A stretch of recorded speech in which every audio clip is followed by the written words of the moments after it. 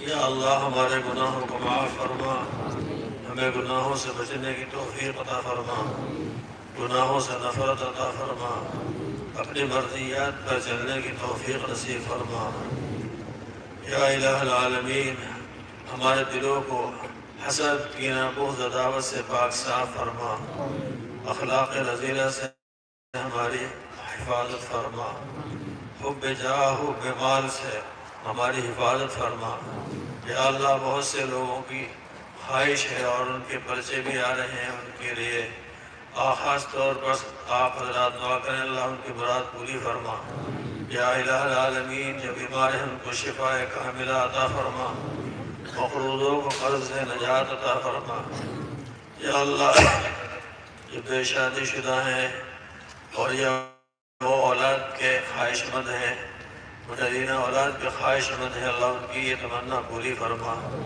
یا الہ العالمین جو نکاح ہوا ہے اس کو مبارک فرما امت محمدیہ صلی اللہ علیہ وسلم کو اپنے نبی صلی اللہ علیہ وسلم کے بتائے ہوئے طریقے پر شادیاں کرنے کی توفیق عطا فرما اور تمام رسومات سے ہم کو توبہ کی توفیق عطا فرما توبہ مبیات کرنے کی توفیق عطا فرما یا الہ العالمین مسلمانوں پر ظلم یا